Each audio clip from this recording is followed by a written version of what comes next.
Yo mga koys, so N8N 2.0 is here no officially. So it was released publicly on December 15, 2025. Actually na-release na siya as beta version pa lang nung December 8. Pero itong official release is mas stable na and tingin ko konti na yung bugs niya obviously since stable na nga and official release na nga, di ba? Mamaya check natin isa-isa ano ba yung mga bagong features, kung may bago ba sa UI or UX design and security patches or mga bagong nodes. And by the way mga koys, I'm using Hostinger as my N8N VPS server, no? Sobrang bilis and napakamura and yun, overall maganda experience, no? So kung naghahanap kayo ng N8N hosting na reliable, affordable, panoorin mo tong video na to mga koys. So meron tayong special link dyan mga koys no, na kapag ginamit nyo yan, pagka bibili na kayo na nitong package ni Hostinger, makakakuha kayo ng discount, no? So tinan nyo lang dyan sa baba no mga koys. So ayan, bale sabi dito up to 71% of N8N self-hosting, no? Self-hosted N8N no-code AR workflow. So, ayan, yung ginagamit natin, no? N8N. So, tingnan natin. Click natin yung choose your plan. So, bale, ito yung pinaka-recommend ko, no, mga kuys. KVM2 na plan. So, that's 339 pesos per month lang, no? Compared mo sa N8N mismo na cloud, that's $60 Kung sa N8N ka mismo magsasubscribe, no? So, sobrang laki ng difference. Dito, mga kuys, 339 pesos lang, no? Per month. Then, ito na yung specs niya.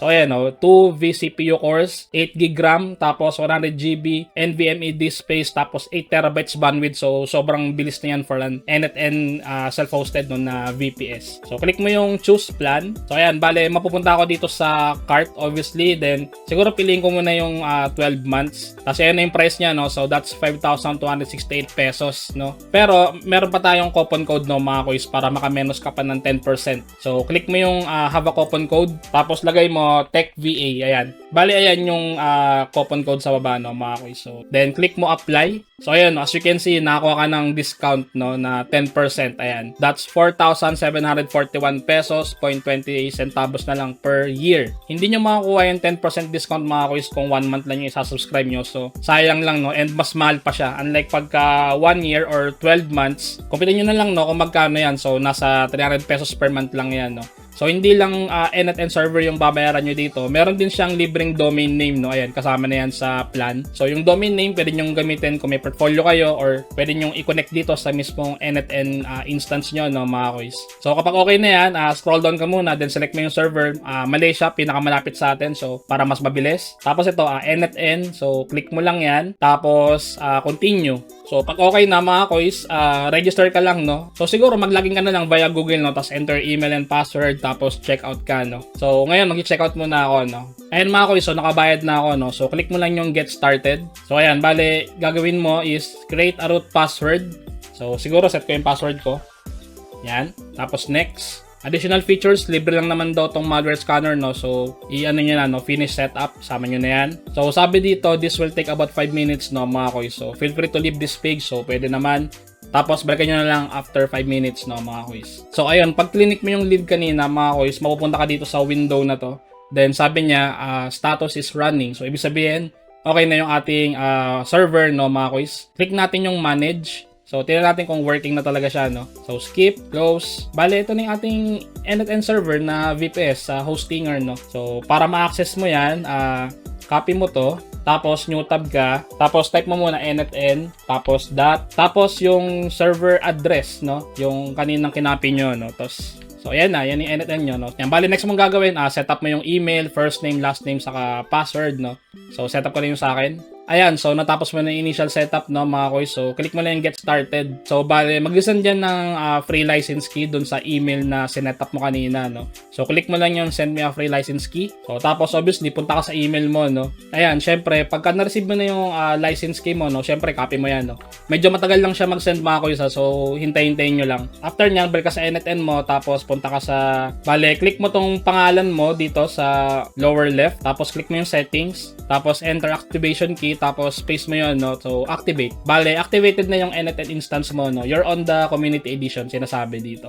So, ayun mga kuys, that's it for our NetN server sa Hostinger, no, na VPS. So, sobrang mura, 330 pesos per month, tapos meron pang kasamang domain. Tapos, pagka nag-subscribe kayo into 12 months, makakuha pa kayo ng 10% discount by using our coupon code, no, TechVA, nakalagay dyan sa baba. Ideal to kung sobrang dami ng automations na ginagawa mo, no? Or kung meron kang client na gustong mag-setup ng self-hosted server, ito yung pinakamura saka pinakasulit para sa akin, no? Meron pang free domain, no? So check nyo lang dyan sa domains nyo. So nandyan lang naman yan, no? So that's Hostinger mga kuys. Again, you can get 20% discount pag ginamit nyo yung link natin dyan, saka yung coupon code in case na interested kayo. So let's check N8N 2.0 mga kuys. Let's go! So, check muna natin yung version ko, no? So, click ko yung help, tapos about N8N. So, ayan, as you can see, my N8N version is 2.0.2, which is the latest and stable na version ng N8N sa ngayon as of this video. So, kung hindi pa kayo nag-update sa N8N 2.0 mga kuys, you can check my other video. So, meron akong video guide dyan, no? Kung paano mag-update sa Hostinger, sa OnRender. Sa local wala kasi wala pa akong video ng localhost and hindi ko siya talaga nire-recommend mga kuys kasi hindi mo siya ma-open 24/7 eh. Unless kung meron kang dedicated na server, no, na physical server na pwedeng mag-open 24/7. As of now, yun yung mga recommended na setup ko dito sa N8N natin. So check nyo na lang yun mga kuys. Okay, so check natin UI wise, no, mga kuys, yung mga update. So mag-open na ako dito ng isang workflow. So ito yung ano natin, fitness coach na lang. So as you can see mga kuys, yung mga nodes natin, so mas minimalist na siya tignan and medyo numipis yung line niya dito kasi yung previous version medyo makapal yung border ng mga nodes natin mga kuys. So, ayan. Same with AI agent. So, ganun din. So, maglalagay lang ako dito ng weight mga kuys. So, siguro weight node. Para mapakita ko lang yung additional na changes, no? So, gagawin ko, execute workflow natin. So, as you can see mga kuys, yung waiting time, no? Or yung symbol na nag-execute is wala na dito. Instead, nasa border na siya. So as you can see this effect, parang glowing na siya. Indicator na running yung node na yun or yung module na yun. So ganyan na itsura niya. And then dito sa part na to mga kuys, kasi dati ano siya toggle eh. Ngayon meron na siyang publish button, no. So in case na kailangan mo nang i-publish tong workflow na to, one click na lang siya, no, publish, tapos yun, click publish. So tingin ko mas okay yung publish instead na toggle as active, no. So kasi mas naintindihan ko siya, no, as a beginner siguro. Or siguro mas maintindihan to ng mga beginner na published na yung workflow na to and pwede nang mag-run and mag-wait ng mga events, no, kung ano man yung trigger niya. So ayun, another change. And meron din dito mga kuys itong version history na tinatawag. So in case na gusto mong mag-rollback from the previous version na sinave mo tong workflow na to, pwede na, no. So currently I'm running on version B4EE9504. So tingin ko pwede namang palitan yung B4EE9504 na version name para at least mas mas madali lang siyang basahin sa katandaan, no. So in case na gusto kong bumalik sa version na to, yun na. So click mo lang to, tapos yan, restore this version. And pwede mo rin siyang i-publish na ng diretso. Kasi pagka ni-restore mo, pwede mo pa siyang ma-edit eh. Pero kung wala ka ng edits na gagawin, click mo yung publish, no. Then pwede mo ring i-clone, tapos open version in new tab, or yun, para pwede mo siya i-compare, no.